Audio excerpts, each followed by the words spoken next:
Kay, do you remember the book? Have you still got the book? Have you got the book? That book? Because you can open it up. The worst thing about my sister is she's such a girl. Well, I'm a girl too, but I'm not a dinky, pinky, silly, frilly, girly girl. Think cupcakes and cuddly teddies and charm bracelets. That's Melissa. She leaves a little pink trail around the house, sparkly slides, ribbons and notebooks. You breathe in her revolting scent long after she's gone off to hang out with her friends' houses. She's not allowed to wear real perfume yet, but she's got this rose hand cream that smells really strongly. She doesn't just rub it on her hands, she smooths it in all over so she's slightly slippery.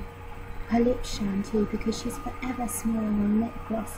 She's not really supposed to wear makeup yet either, only for play, but she's got a big plastic bag patterned with pink kittens and it's crammed full of eyeshadows and mascara and blusher. It used to be just Mum's old stuff, but now Melissa spends half her pocket money in Superdrug. When Melissa was in the loo, I crept into her ultra pink and fluffy bedroom to borrow pens mine had run out. I couldn't find her school bag.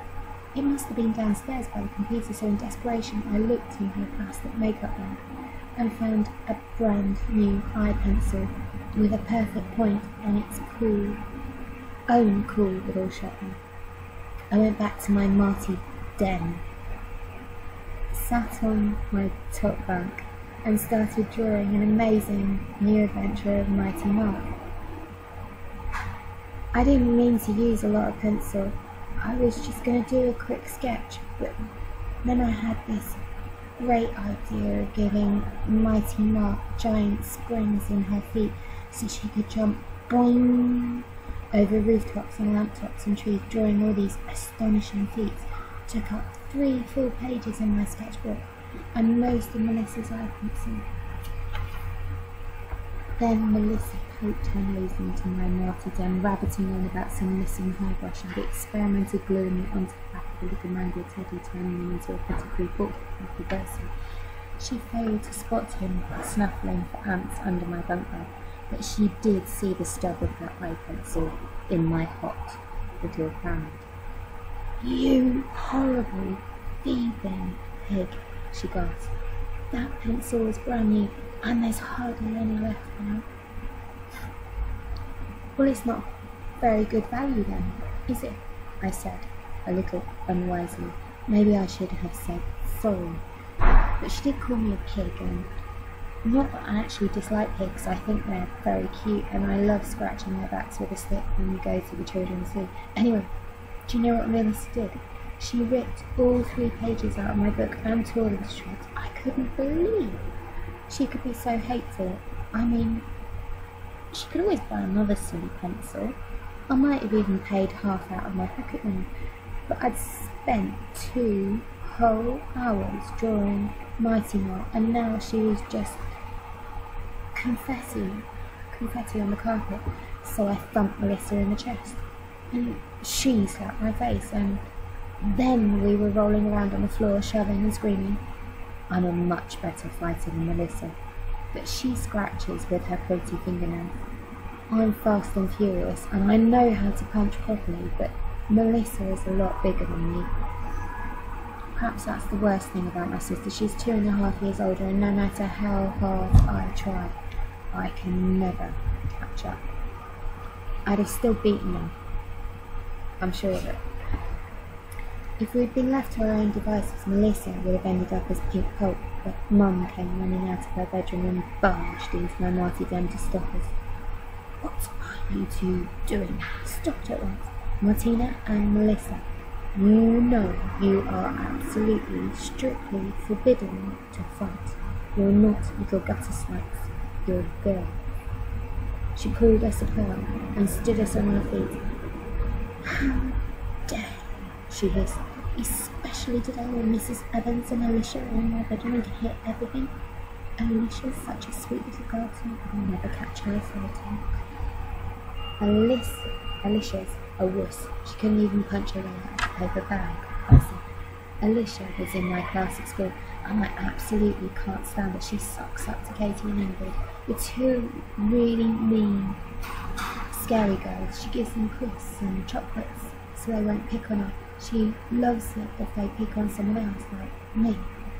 I didn't invite her round to our house, as if she came round with her mother because our mother was making her a party dress. Mum was starting to become famous for making terrible frilly frocks with smocking and embroidering 1,001 prickly neck petticoats. She used to make matching dresses for Melissa and me when we were really little. I used to scream my head off and keep my arms pressed tight against my sides to stop her putting one on me. Melissa used to like hers and would flounce around, swishing her skirts in an especially sickening way. Nowadays, even she has seen sense and says smocking dresses are babyish and embarrassing and the exact opposite of cool. But our dresses became a terrible talking point in our neighbourhood, and other mums still want to inflict frills on her little kids. So Mum's wondering if she can make a little money out of making dresses. She's busy designing party dresses and finance dresses and confirmation dresses, so busy she doesn't want her to look at her own and she's not fucking. Melissa hitches up her skirts and wears tight shirts and puts socks on her trailing belt. Put socks on her trailing. Okay.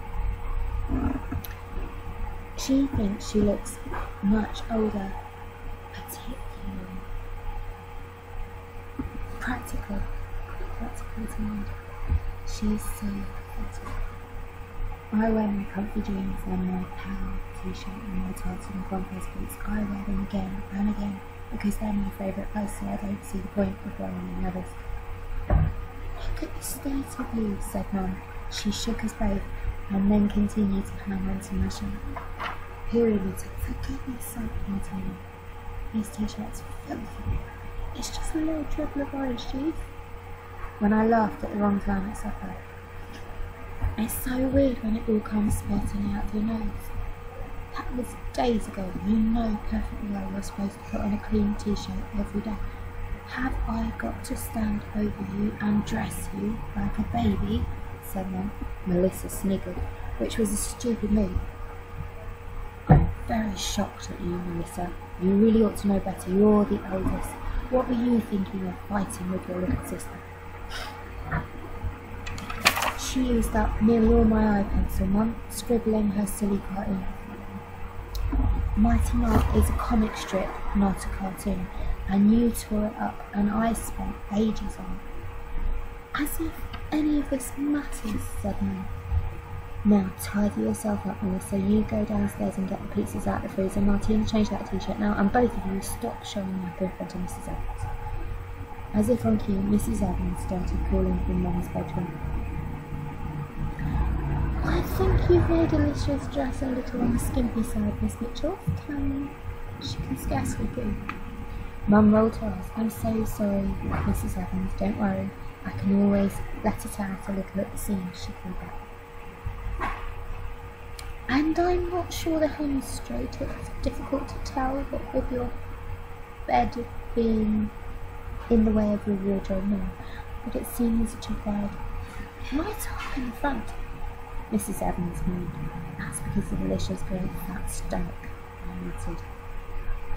Martina, said Mum, but she was trying not to laugh. She hurried off and left Melissa and me glaring at each other.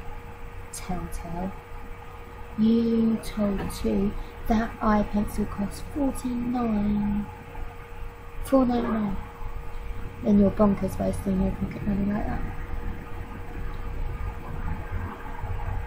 It's gonna be your pocket money.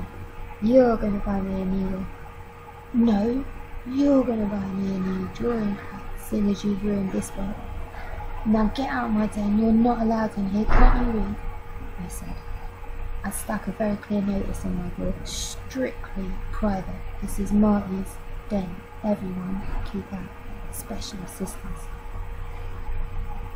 You got check. You've got a cheek, seeing as you went into my room to nick my eye pencil. It was such a waste of space, Marty. If only I had a proper sister. Why do you always have to be so weird? Melissa flounced off down to the kitchen. I sat biting my nails, thinking up a wonderful new sequence for Mighty Mark. where she turns ultra weird overnight with prickles all over and great fangs, all the better for biting people. But I couldn't draw her because I didn't have anything to draw with, as Melissa had reclaimed her eye pencil and all my pens had either run out or exploded. There was a very inky corner of my school bag, especially the bit where I'd stuffed my PE kit. But I wasn't in the mood for investigating. I didn't change my t-shirt either. My clothes were mostly cast-offs from Melissa, dreadful pink limp things with bunnies and kittens. I like bunnies and kittens, but not as cutesy pie pictures on t-shirts. I'd have given anything for a proper pet, though not necessarily something fluffy. A real porcupine would be ultra cool, or a turtle who could live in a bowl, or a hyena that laughed at my jokes, though I'd probably have to keep him in a cage in the garden. I'm not sure you could ever house train a hyena. I imagine it's savaging men's silks and satins and squatting on Alicia's lilac party dress. I did a hyena laugh myself going across the landing.